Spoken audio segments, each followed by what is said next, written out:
council to order. My name is Molly Moran Ogren. He's right in the parking lot. All right, so come on in. And I have the honor of serving as chair of the council on behalf of Rhode Island Director, CEM Director Terry Gray. We have a forum, we have an agenda. I do have one amendment to the agenda, and that is to remove item 9, referring to recreational fishing report. We will address that at our next meeting. Are there any other requested changes? Is there any objection to approving the agenda as amended? You didn't get the agenda. You did not get the agenda. Are you? Yes. Wait, are you on the list, sir? I don't know. I'm.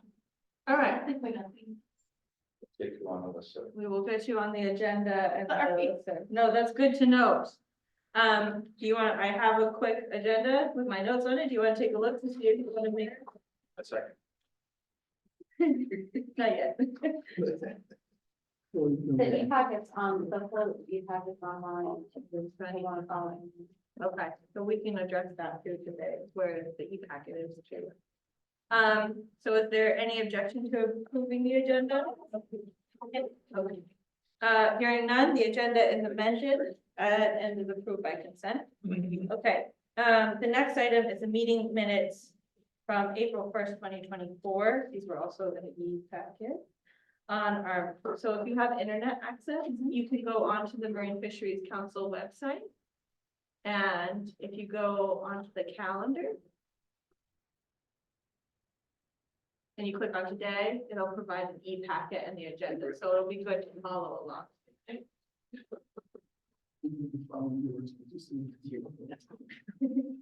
So then if you go to calendar and then you select the day in the meeting, it should be with the materials inside of it. So you just click on that, yep. And like, yep, if you just download it, there you go. And now you guys should have the e-packet, and then this meeting and all the other materials. So for this next item, for the meeting minutes from April 1st, 2024, is there any recommended changes to the minutes that happened? Okay, are there any objection to approving the minutes as written? Hearing none, the minutes are approved by consent. Okay, the next item on the agenda is public comment on any matters not included in tonight's agenda. If there is any public comment, can you raise your hand on Zoom? Okay. Nothing from the crowd. Seeing no hands, we'll move on accordingly. All right. I do have some fun stuff. So as you can see, we have some new faces on the council, especially for those of you on Zoom. I'd like to welcome Jasper Kotu and Melba Trevino Pena. Right, is that correct? Trevino Pena. Trevino Pena. Yes. Okay. As our new members representing the conservation and science community and the recreational community. So please give them a warm welcome. And I'm positive that your contributions. Their bios are on the council webpage if you'd like to learn more or reach out to those of you on Zoom. I'd also like to welcome our new chief of the Division of Marine Fisheries, Mr. Scott Olszewski. He is our new face. Unfortunately, we lost Connor to the dang feds, and so, but he is well replaced with us. Yeah, it's not easy to replace Connor. I think I've worked with just about everybody on the council throughout my career, so I look forward to working with everybody in the future. And everyone knows who you can find me. All the work ahead of us. Thanks. Thank you. All right, so I think we're gonna get into the 101 now of how to be on the council, which is all the fun stuff. So you wanna start the PowerPoint forward? So the laws that we live under are Fish and Wildlife Law 20-3-1 of the Rhode Island General Laws. I am your chair, as you know. I'm the designee for the DEM director. We have 3 representatives of the commercial fishing industry. Right now, we have 1 on our council. So we will be going out to, oh, we have two on our council, that's Katie Eakin and Mr. Mike Roderick. The third, we are going out to solicitation this fall. We have 3 representatives of the recreational and for-hire fishing industry. So that's Mr. Greg Vespi, Andy D'Angelo, and Jasper Cotu. And 2 shall have the skill, knowledge, and experience of conservation management, fisheries, resources, and marine biology. That's Dave Bethany and Ms. Nova. And members, your terms are 2 consecutive 4-year terms. We stay in touch with you frequently about when that is and when you need to be confirmed by the governor through advice and consent. All right, next slide. So I'm gonna leave this for you to look through. It's also in the e-packet, but just to know that the Marine Fisheries Council does serve in an advisory capacity to the state. But your advice and your counsel is very important to how the director and how we make our rules. So this is the kind of the scope of what we advise on. So the guys who've been here, the guys and gals who've been here for a while are pretty familiar on what we advise on, but this is the scope, but sometimes we have one-offs, things of applications, permitting, FMP compliance things that we also address. Things that come through ad hoc as well. So next slide. This is more of our powers and duties. We report to the governor and the legislature every year on what we've discussed over the year and what the decisions have been. We prepare reports on recreational saltwater fishing licenses, the annual reports, the governor, general assembly, and everybody else on the conservation and management of the fisheries resources, and annual plans for the allocation of funds made available to the department through license fees, tax permits, and vessel fees. Go ahead. So the director exercises his authority under the same title for the planning, management, regulation of these marine fisheries. But he does heavily weigh in on what the council advises. So he takes the advice from the public hearing, he takes the advice from the council, he takes the division's perspective into, and then he makes his decision. And then he provides a written response, which you'll see through on the council webpage. So this is what you guys are expected to do. The colors are just to change it up, not to show importance of one over the other. So we need you guys to give your expertise on the materials that come before us through the e-packet, what's coming through us through the public hearing and at the workshops. We need you guys to be in the know about what recommendations, thoughts, ideas are coming from the industry or your recreational groups. We want to hear what you guys are hearing, boots on the ground, and then give your expertise on these matters. That requires you to stay informed on the proposed regulations and programs. So the e-packet is essential. So we do expect you to review the e-packet, call Scott or anyone at the Division of Marine Fisheries if you have questions on specific logistics in the public hearing. We expect you to attend workshops or listen in, and especially the public hearings. Those are really where we expect you to listen in the most and be attentive, because that's where we get a lot of the nuance. That's where we get a lot of what the industry feedback is. And then of course you get to hang out with me at council meetings. I'm very entertaining, so I don't know why you would listen. All right. We do need to discuss rules and matters with affected persons. I think what's so important is that you guys do interact with all the industry in every different way. So we want to hear what they're saying in response to the proposals.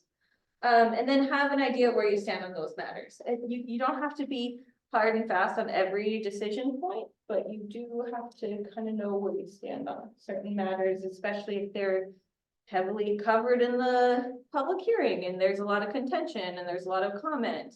Those are things you probably want to come in on, knowing exactly where you stand. And then the thing we are changing this year is being prepared with motions ready. So in the past, we have utilized Ms. Nicole's skills to draft motions on the ready very quickly, and she's quite talented at it. However, we ran into some issues with interpretation of how motions are written.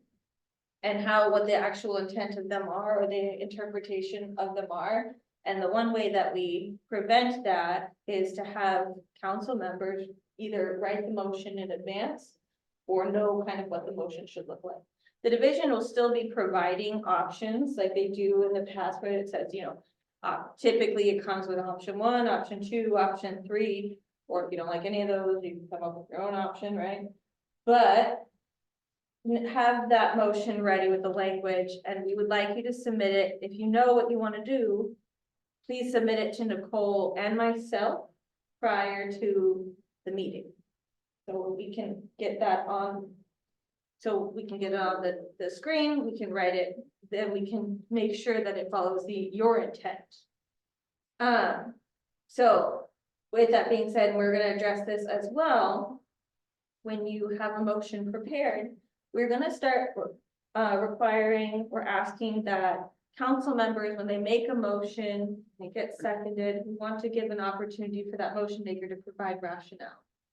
We want you guys to not just say, I like option 3, seconded, and then we all vote, kind of, and it goes quickly, and I understand that these meetings are in the evening, we're all get hungry and hangry, but we want to make sure that these motions are thoughtful and that they're well written and they exercise the intent of what industry feedback is and what the public hearing was.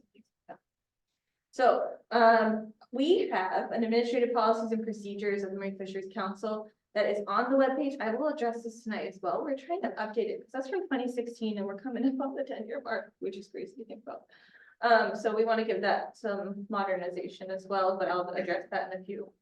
All right, next page. Okay, motions and voting. So for our new members and for our old members, let's talk about Robert's Rules of Order.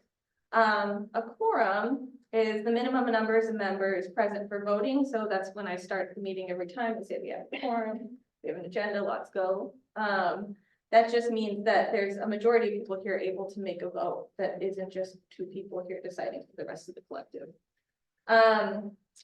I just talked about making a motion. I do look for a motion to be made upon the conclusion of the opening discussion on the matter. So we typically have an item, the division presents that item, and then I will, sometimes I'll look for a motion if somebody is prepared and ready for a motion on that item, and that opens the discussion. And that kind of focuses our discussion on what's before us instead of just kind of a free-for-all.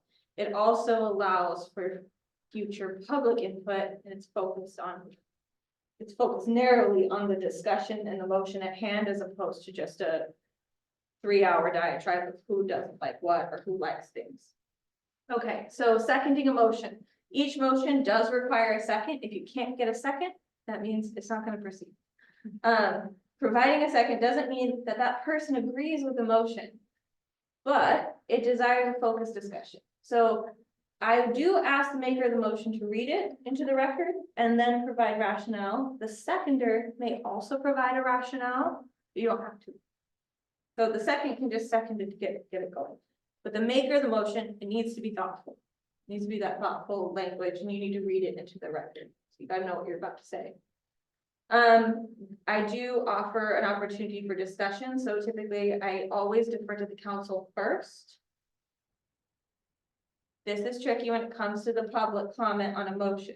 I leave it at mostly my discretion to leave it open to the public if we want to engage with the public on a matter. The reason why is we have very strict rules about public hearings and commentary on things that have already been publicly heard in the comment period and closed. However, if you guys feel that there is elements of nuance or intricacies or perspective on a motion that you have prepared, read into the record, and there's some items that the public needs to weigh in on. Maybe there are some elements that weren't considered. Maybe it doesn't look right. Maybe it doesn't match timing. Maybe it doesn't just match the right date, right? Those are all things that we will now be going out to the public for. So it will be narrowly tailored, though, to the motion at hand. And if there's a lot of interest, we will incorporate timing, because we can all talk a lot. Okay, so, before I move on, I do want to offer an opportunity for a question here. That was what? I have a question. So sending the motions in advance, how far in advance is it expected that we send these motions? You know, sometimes like the night before I'm reviewing all the stuff. That's just fine, yeah, just before the meeting, so, we're maybe not 10 minutes. Because that means you probably haven't really. Even during the meeting, I would take, like, if you're on your tablet, sitting at the table and you have something, like, just feel free to send it. That way I can easily just grab it and pop it and I don't have to sit there and take it all. That allows you guys to read it into the record the way you want it to be read into the record as well. So night before, totally fine, morning of, 10 minutes before. In the meeting, it's getting a little dicey, but Nicole can make it happen, but you can send it through your tablets, you can go take a whack at it. And that's not to say you can't make a motion on the fly either. So if we're having a really engaging discussion and you guys have discovered that option 1 needs a little nuance, work through that language. You don't have to have it prepared and sent to Nicole because you didn't know. But if you do have an idea of where you stand on matters, that's when you're going to want to prepare a motion. Every motion you prepare doesn't need to be made too. You can have multiple motions ready to go, teed up, and say, okay, on this item, I'm gonna make a motion, this item, I'm gonna make a motion. But maybe on one of those items, somebody got to you first and their idea was better, you don't have to make that motion. You can let it sit. You can provide that for discussion as well. So, that's a good question. Is there any other questions on this matter before we keep moving? Okay, cool. All right, push on. Okay, so let's get into amending motion. This is so fun. When you have a motion on the screen here and you've read it into record, there's a couple ways we amend motions, and there's some strict rules about this, and then there's things I just won't entertain because it gets messy. A friendly amendment is a simple change. And everyone loves to say, oh, I'd like to make a friendly amendment, and then they change the whole thing. That's not okay. A friendly amendment is a simple change, a little wording change of the versus its versus and, or maybe someone said and it got written as an or something like that. Those are small, tiny changes. And if it comes to light that it's more substantive, then it's no longer a friendly amendment, and we need a motion for that. Other ways you amend a motion are inserting or adding words or paragraphs to the motion, right? The more language you add, the more you're changing it. Striking out words, and same with striking out words and inserting and adding others, or otherwise substituting. So amending a motion becomes the main motion. So we basically have to ask permission of the collective. Are we all cool with trying to amend this thing first, right? So we can't just say, I make a motion to amend, it gets seconded, and then we just start talking and voting on that item. We have to actually ask each other, is this an appropriate amendment to be talking about? So you need to make a motion to amend. You have to say what that amendment is. Then it needs to be seconded.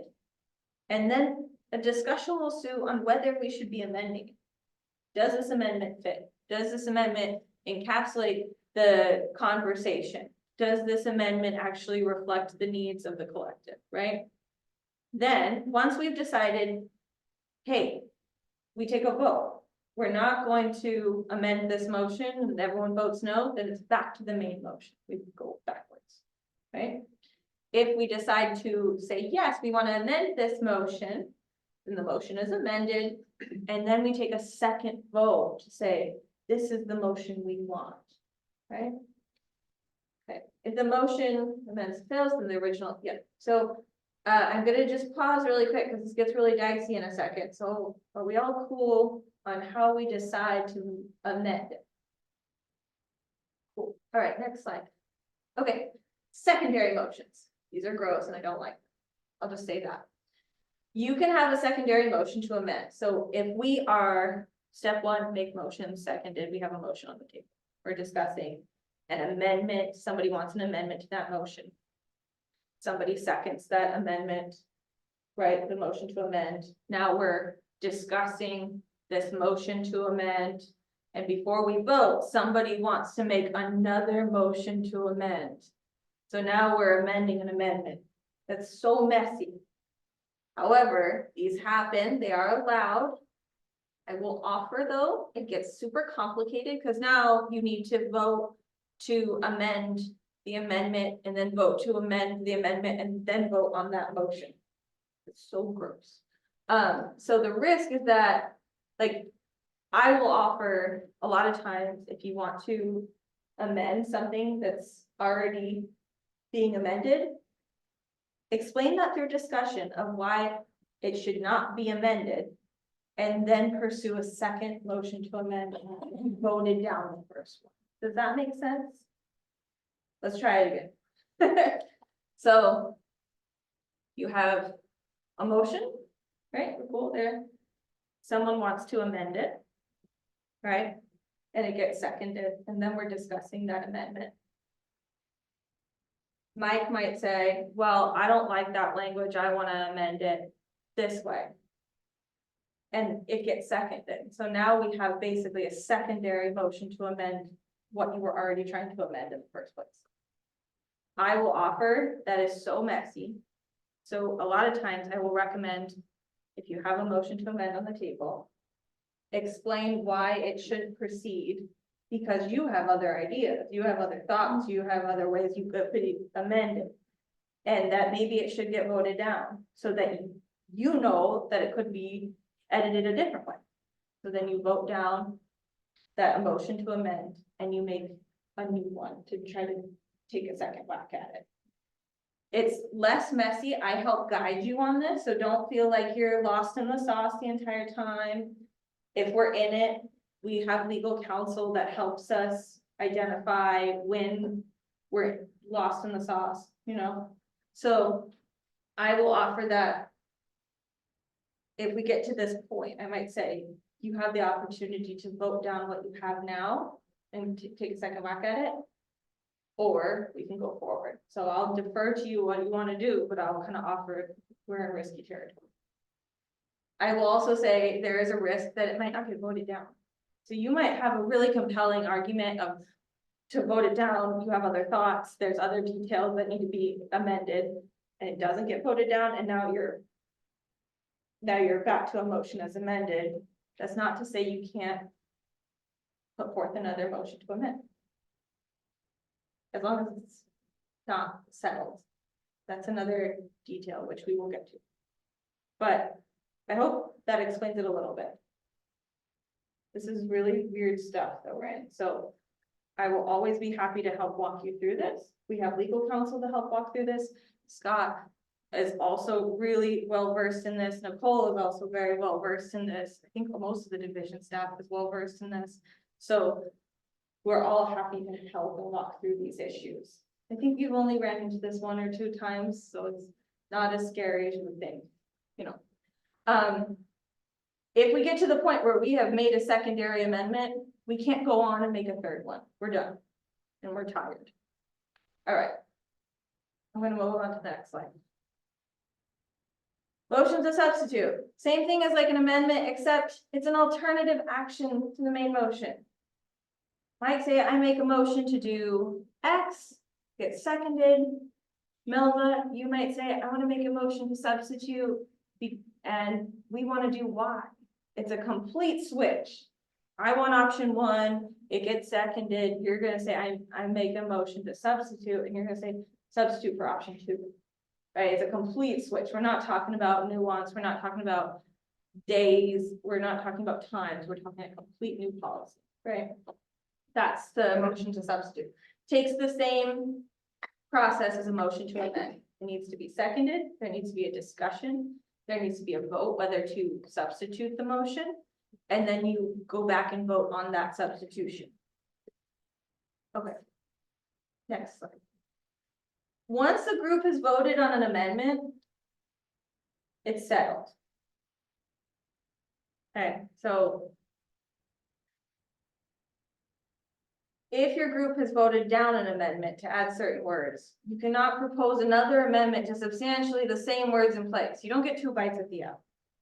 So I want 5 days. Right, the motion is I want 5 days. And somebody says, I vote to amend to say 6 days, and that gets voted down. Somebody can't come back and say, I want 6.5 days. You're kind of taking 2 bites at the apple, right? So, and this one, I do use my discretion as chair, and I look to legal as well to say, that's a settled rule. If you do not feel like it's settled, we can have that discussion, we can sidebar, and we can talk with legal, but I have used that in the past where I said, no, that is a settled. Okay, calling the question is basically me asking, are we all done discussing? Are we all done deliberating? Do you want me to ask for the vote? Sometimes I'll just naturally say, are we ready to vote? I won't say, are we ready to call the question, but I'll look around. That don't be shy in raising your hand. I know sometimes we get tired, we get lost, doze off a little bit sometimes. Just get in there and say, I'm not done yet. Because I'm looking 2 different ways. So it's helpful when you're strong and powerful. Okay, next slide. Voting. So that's all amending, that's like, you know, making a motion. Now we're at the point where I've asked the question, are we ready to vote? And you all nod your heads. You can either say, yes, I support, and you raise your hand. Typically, I will go by raising hands.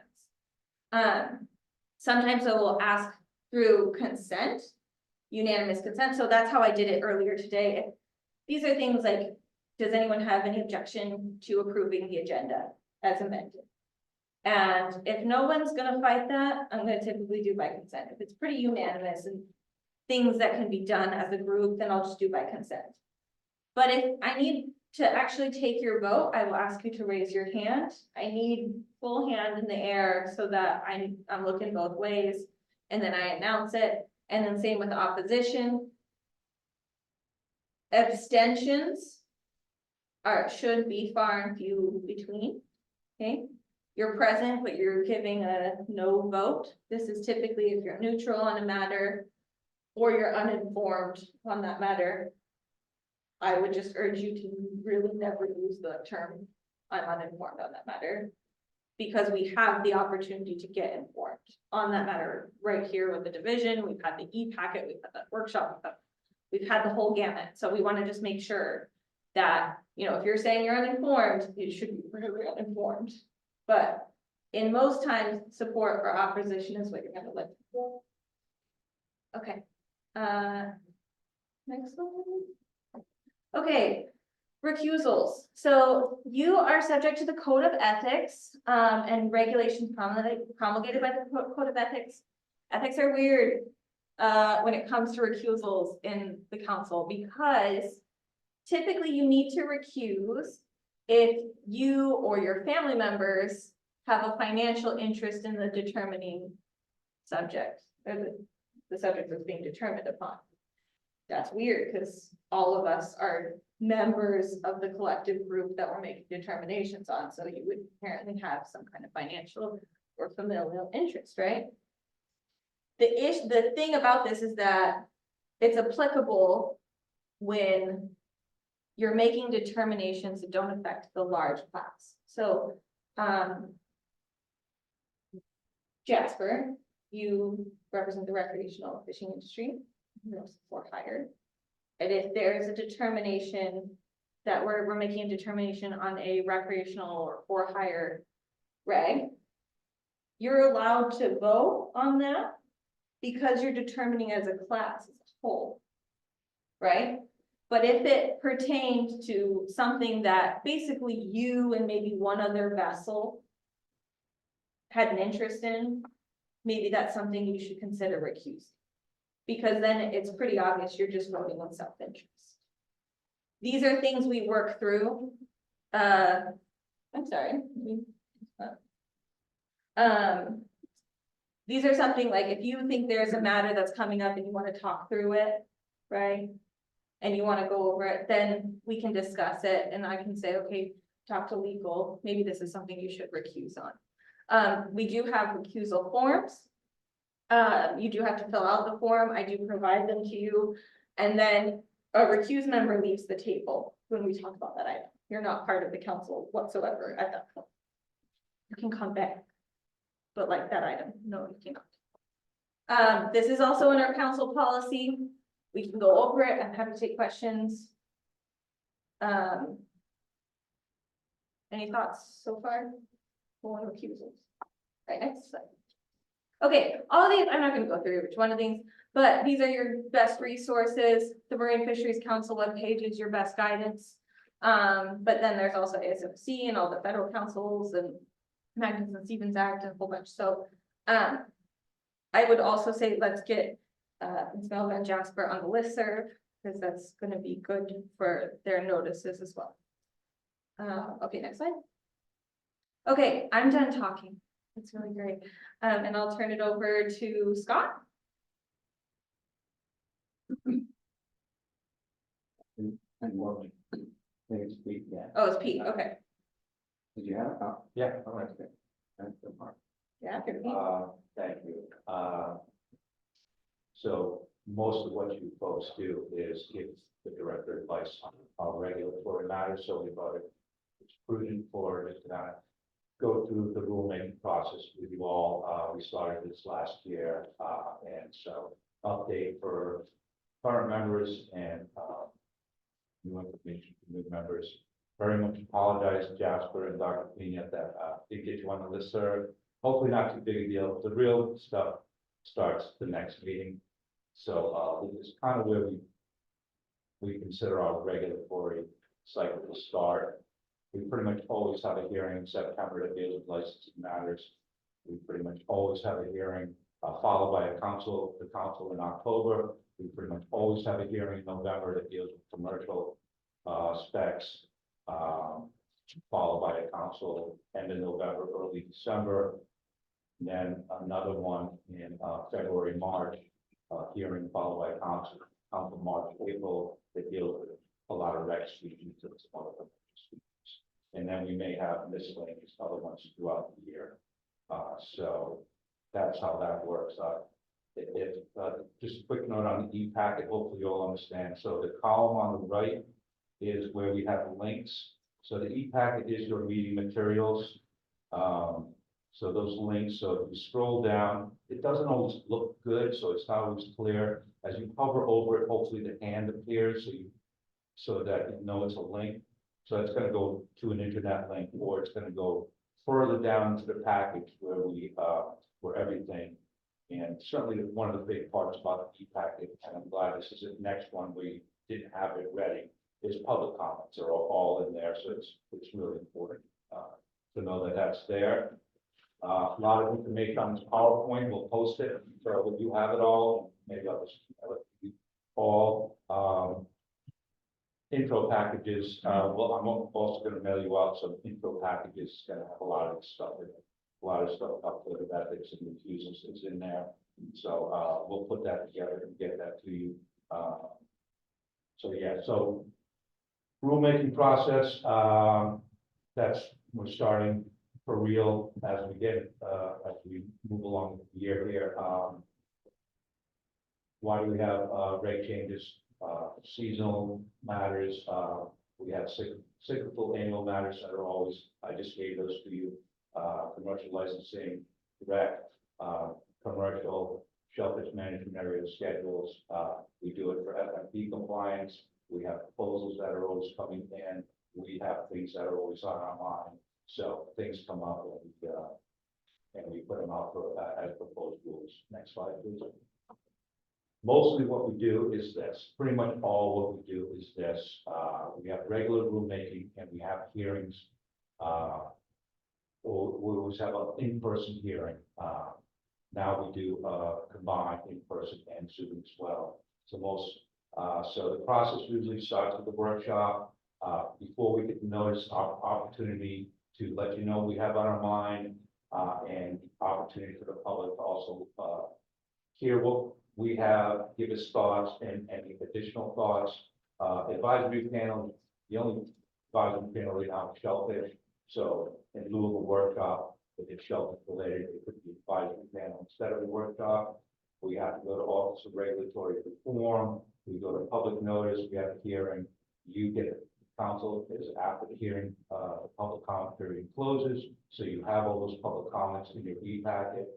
Then the director chews on all of it and makes a final decision, submit the ORR, final rules filed. Back 20 days later, this adds time. This time frame is it's about 4 months, more or less, from workshop to effective date. So just time frame to keep it in mind. Next slide, please. Rulemaking with regular rulemaking without a hearing, it's the same thing we just went over. We maybe did that a couple of times. It's really no big deal just to have a hearing, occasionally we show them, show it up to us, whatever, it's fine, no big loss there, but we don't do that, we don't do that too much. Next, please. A direct final rule we've been doing for maybe 4 or 5 years now, very limited use. Just like it says, we don't anticipate objections. We've done a lot of clarifications. We just want to, we don't think we're going to get much feedback on it, so we just go ahead and do that. Do a direct final rule. We don't have a workshop. ORR still requires review. We still go out to notice. There is an opportunity for public comment.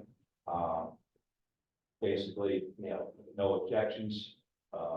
It's effective quicker, 30 days, right at the end of the comment period, it becomes effective rather than waiting for the after 20 days. If there is any objection, we terminate and start regularly. We just let you know, because your opinion is required. We let you know when we do that, and basically, if we don't hear back from you, there's no objection, we move forward. We generally, those are nice to have, we get these done quick. And yeah, but it's very limited use. Next, please. Emergency rules, very limited use. That is a much different process. That happens to the governor's office and Office of Regulatory Reform. Effective immediately, you're notified. They give us time, so you have 120 days. It's renewable up to 60 days. Basically, get it done if you need to keep it. So, which happens every once in a while. Next, please. Just as far as, so that's kind of the Secretary of State requirements, the law, our own stuff to help facilitate the process. We maintain a queue, it's a spreadsheet. It's just a warehouse where we keep a whole list of potential regulatory items. We review it periodically, regularly. They come in from everywhere, public, we have it, public divisions, law enforcement primarily. We occasionally deal with other agencies as well. And once we talk about it, we determine the timeline to go ahead and notice the rule and figure out when it needs to be in place. We work back from that date, from the effective date, and we just determine the timeline, and then you will eventually see it. Next slide. A workshop, that's the first step. We pretty much have a workshop anytime something goes to hearing, goes to you, we're having a workshop. First, it's just that open forum discussion to talk about it. And that gives us our thoughts, helps us get our thoughts together so we know what we want to propose. We always hold them virtually and in person now. So running the Zoom, so folks that can't make it in person still have the opportunity to weigh in. Everything gets noticed on the list, or we don't record the workshops. Some people aren't comfortable with that. Again, we don't need that anyway. It's just to help.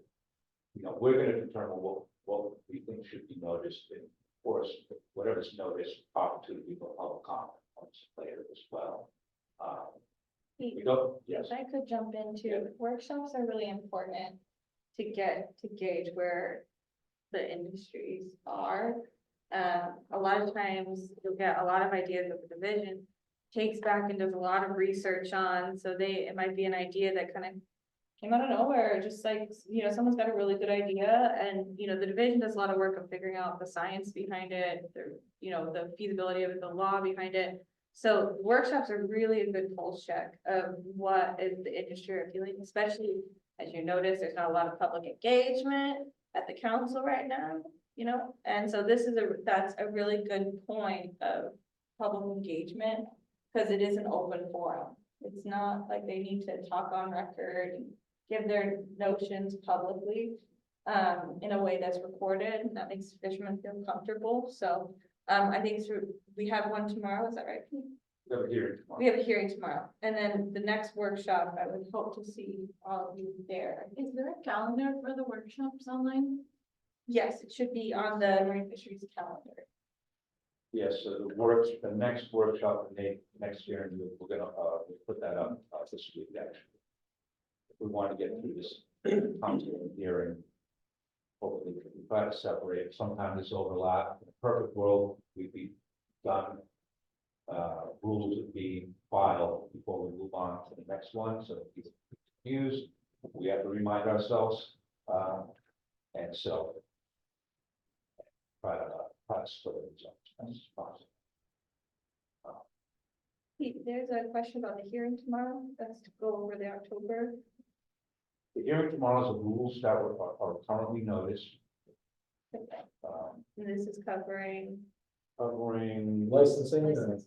we have a Right, little, so they- Many areas and then coastal ponds. we have some corrections, clarifications basically to areas that are not well described in rules, so should be pretty straightforward. Then we have a licensing matter, it's pretty short agenda. Right. Scott? Yeah, no, I was just going to add, I just wanted to, like the workshop, just for, especially for the new members, the workshop's really this opportunity for open dialogue between the public and the division, kind of a, when we're looking at things like sub-period changes. Someone might come forward and sort of give some understanding of why they want to make a change to that versus the public hearing where we develop those proposals. And then it really becomes kind of a support or an opposition to the proposal that we brought forward. So the point is the workshop is really the opportunity to listen to the industry on the sort of the why we want to make a change or why we're making a certain proposal. All right, Pete, thanks for letting me interject there. Yeah, so at the workshop, we don't have a lot of time, so getting brand new proposals, we're probably not going to be able to notice that would take a little more time, just let's say the last bullet there. We may need to think about it some more. We're not going to probably notice something that's not that and be compliant. Lack of support, not always we notice pretty much. We try to notice proposals that we get. Most of the proposals we get, right? With assigned directly in the proposed rule, it's in supporting documentation, so folks know that we had this coming in and we're seeking comment on it. So next slide, public hearing, just again, this is Administrative Procedures Act that we have to follow. So it's a minimum 30-day comment period. Everything's noticed.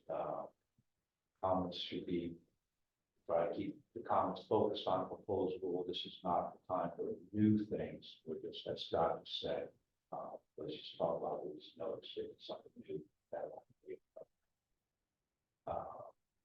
this one we have a hearing, both virtually in person, all meetings. And then the recording is posted out. So that's another opportunity.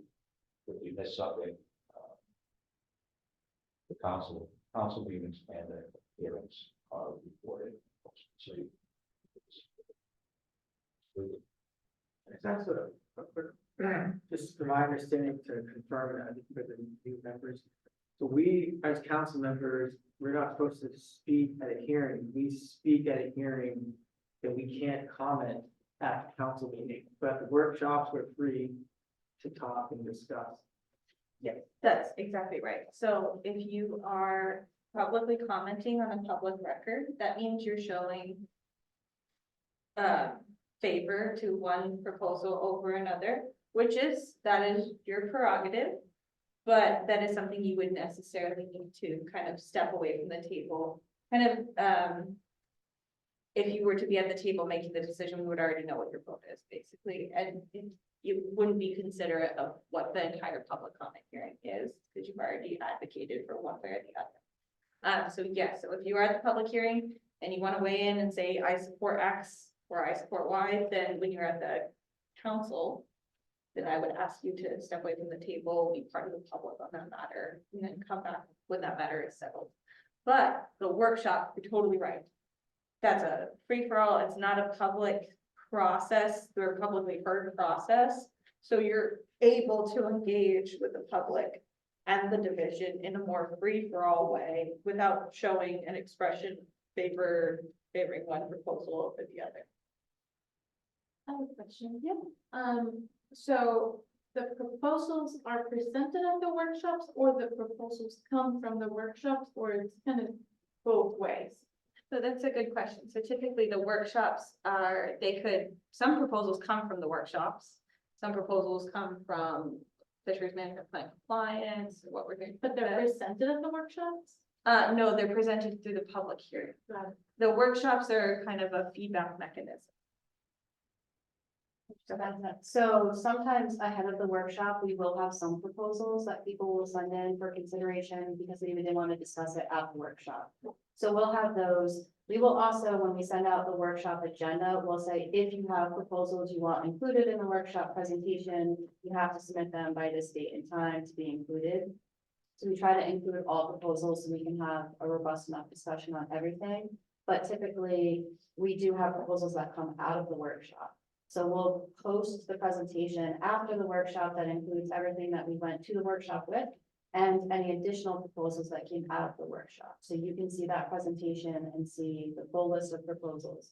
We then also allow proposals to come in after.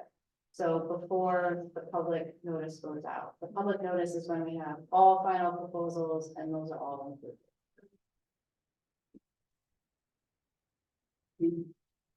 We can ask a clarifying question, all right, at the hearings, as long as it doesn't seem to indicate, like, if you truly are trying to understand what they're saying, or what they're asking for. So, I've asked the question, I tried not to ever, yeah, just honestly try I to. think clarifying questions are okay. John is generally the hearing officer. We try to keep it defined within some bounds, right? We've already discussed this. We don't want to start a larger conversation about an item. What we really want to know is kind of support, opposition to a particular item on the agenda. But you know, it can be up to John's discretion to kind of allow some discussion, just to make, the idea is that everybody completely understands, you know, the proposal that they're commenting. So, but we try not to let the conversation just run wild. I think you've been here, a few of us have been here when it kind of just takes off and we try to corral it a little bit. So, yeah. It's a kind of a difficult call at times. But I would offer discussion if you are at the public hearing and you're seeing some nuance and you're seeing a lot of people will support it, against it, and you have some questions. It could also be an opportunity for the council to come with some questions and talk to them after the public hearing. You know, that could be an opportunity as well. Okay. Molly, sorry, I was just gonna add real quick for the workshop. I think something that's really valuable about them. Two is sometimes we're introducing an issue that people aren't really familiar with, like the commission has said we need to change our black sea bass regulations, for instance, and we have options about the way we do that. So we make a presentation saying, here's what we're required to do for next year. We have to reduce harvest by 10%, right? For example, we're interested in hearing proposals on how we get to that goal. Because, you know, it's recommended how we do it. And at the workshop, you'll have a discussion about, you know, the merits of different changes that you might make, but it's good to kind of get familiar with the issues that are coming. And I think that's why workshops are really helpful because it's a more open format. All right. Go ahead, Pete. you know, public, if we're gonna put a public comment in versus then have to accuse the council member, I don't know. I don't know why, what the benefit cost of doing one or the other is. I would just suggest focus on this, about mileage on the side, considering. I think your value as a council member is greater than sort of public comment that might remove you from the discussion. I think if they talk a couple of times, we've had public comments, I think they might have been some regret for making those comments, that they would prefer it if this. The last step of the rulemaking process is you all are making recommendations to the director. Open meeting, so, you know, folks that want to see, it's not an opportunity necessarily to, engage the council, it's the council's meeting, but it's an open meeting, it's so they can see you all do what you do. That's the purpose of open meetings. Virtually in person, we developed the agenda, the e-packet, that's how you get your stuff, and you have to just talk about it, and look at the links to the right. Any thoughts about, you know, let us know if they think what works, what doesn't. Please always share any feedback.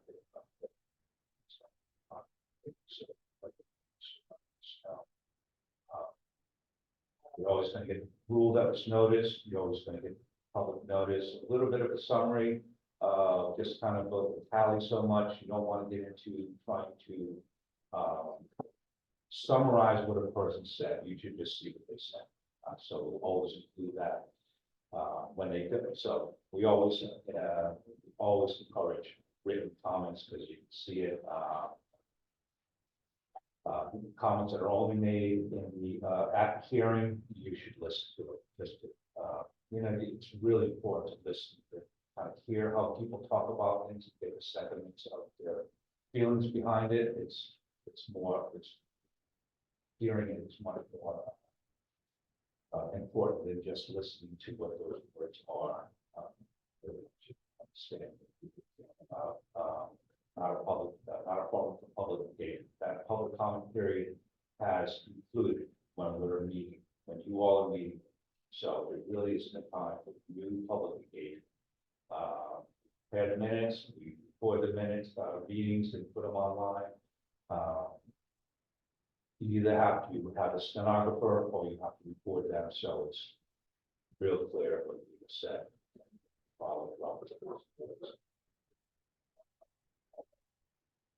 Slide page. Then the director makes his final decision, looking at public comments, your recommendation, thoughts from other divisions. You have to write a written response, we call that the director's decision memo. They're all posted. They're read a lot. I think public probably reads that for most things. When that comes out, people read that, they want to know what and why. Final decisions.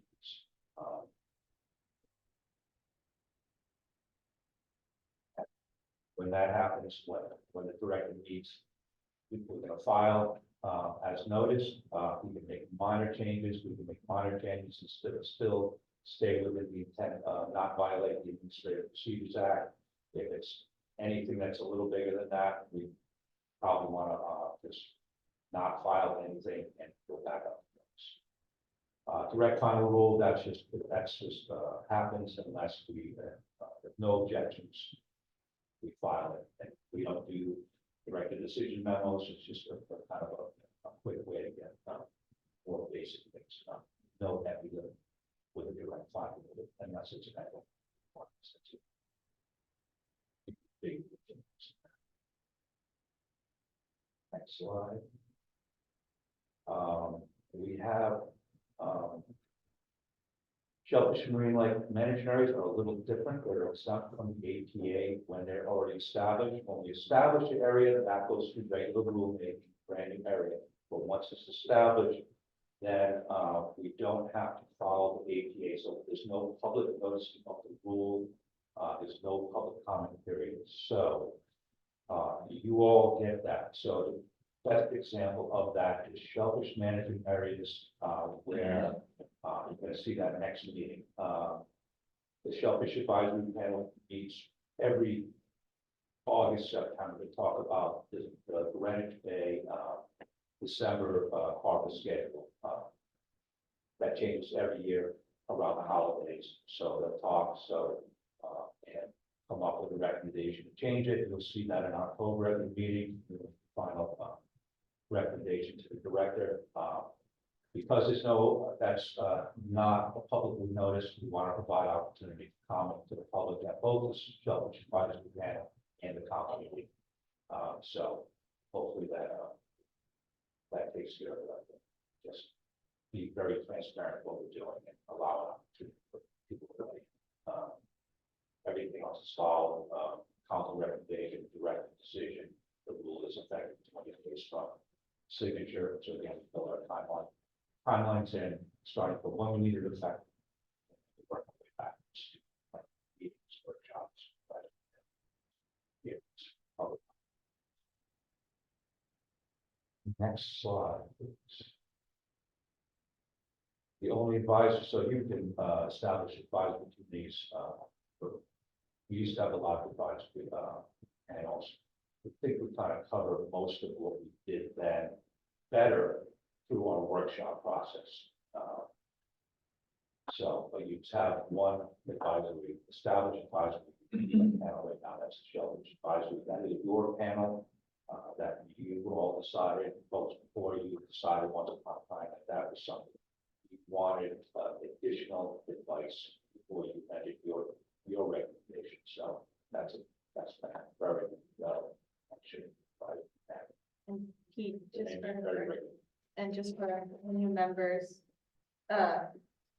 Katie Egan is the chair of the advisory panel, so she's always a great resource to talk about what happened at the camp. So she also gives her, update at the council as well, before we go out to public comment on anything, during the council meeting for Shellfish Advisory Panel items. So Katie's a really great resource, because she's the chair and oversees those meetings.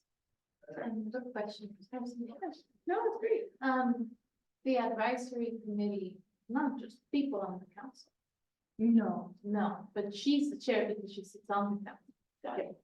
Yeah, the advisory panels are made up of all sorts of.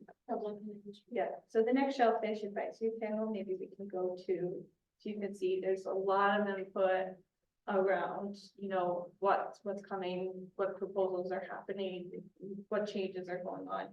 And Katie kind of shepherds all of that the same way I do for this meeting. And then she provides her report, but it is all industry members that go to that. So. Yes, the chair has to be someone on the council for that platform, and it's made up of both commercial and recreational slots. It's currently 15 members. Next slide, please. There's the Shellfish Advisory. Agriculture is a lot of what they do, and shellfish schedules and anything shellfish related goes before that. Certainly, if it's a regulatory matter, it goes before that. You guys get that before you make the lowering. So that's just all our current rules right now. There's a lot of information on here. Everything's clickable. We'll post it, we'll get it to you so you can look at it, be sure and ask more questions. With this now. Okay. Before we move on, is there any final questions? Also, if you have a whole host of questions, we can sit down, we can talk about it. Don't feel like you need to have all of your questions right now. So just want to offer that, but if there's any final questions before I move on to the last few things. I have a question. Yeah. I think it was at the last hearing or council meeting that we had. I thought a vote had like passed, I don't know, 3-2 or 2-1, whatever it was, but then the council determined that the vote had failed, even though more people had voted in favor of something that had. Do you remember? Was it because there wasn't enough people in favor of it, even though more people voted in favor of it than didn't? I think I misspoke. I think we did determine that it passed. I Yeah. misspoke and it got corrected. I think that's what. Yeah, That's it went correct. back and checked. That's correct. Okay, So I misspoke, Okay. but it did pass. Whatever. Yeah, it was the extension that that messed messed Got up. it messed up. But we went back, double checked, and the vote was correct and then director's decision. Yeah, the EMS stuff, hospitals. that's, that, I figured, okay. No, he didn't have that same question. Okay. So, with no other questions, we're gonna move on to the administrative policies and procedures. This is more of a heads up. So we have our old one that still applies. We're still governed under the 2016 administrative policies and procedures. But we've been doing some work with I've been doing some work with the division to kind of give it a little judge. So a lot of the stuff still remains the same. Some of the stuff reflects now what we expect for motions, how we kind of like to professionalize how we do motions. So this is in here. I will distribute this after the meeting. We want to do some homework and do a little judging on the division side as well. But we want to basically send this out and by the December meeting, vote on it. So I'll send out some instructions on if you have thoughts, feedback, weigh-in, things like that, and then get to the point of voting in December. So there's plenty of time to review it. I've also condensed it, so you're welcome. So yeah, so just wanted to give you guys a heads up on that. That's all we have.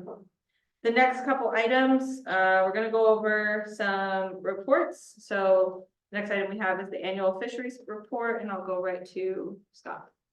Yeah, sure. The annual fisheries report for 2023 is published, it's online, it's on our website. I think the main idea here is everyone can go through it. I don't want to get too deep into it on sort of the results of the 2023, but I think the idea is that the council goes through the report, kind of looks through it, make changes, critique it a little bit, the things that are missing. Highlights both commercial and recreational fisheries, catches, on both sides, top 10 species, revenue. So the main ask is that the council members kind of go through the report, find things that, they'd like to see maybe, or just, but, just go through the report. If there are things, additions that should be added, and you can bring that forward to us and, we can make the changes. Any thoughts, questions? Cool. The next item we have is the 2023 Marine Fisheries Council annual report. Scott, I think. Yeah, pretty much. It's just a report on the council actions for the previous year, kind of goes through, highlights all the meetings, the decisions that the council made, the decisions in some cases where the director might have differed in his opinion from the council. Generally, I think, I don't know what we have for 2023, but generally it's in the 90% range where there's agreement between the council and the director. And it's just one thing we do want to highlight, want to make sure that the council understands the value that they provide to the department, and generally the cases where the director disagrees tend to be compliance measures and things like that, where he has a really strong case to be made. But the idea is that, we value the council's opinion, even though it's advisory in nature, greatly, and we try to take the advice of the council right through in any action that we have. So again, that report is available on our website. You can go through it if there are questions about it, bring them forward to us, but it's really just kind of a report of the council's activities the previous year. Any thoughts? Cool. Okay, so we're missing number 9. We took that off the agenda.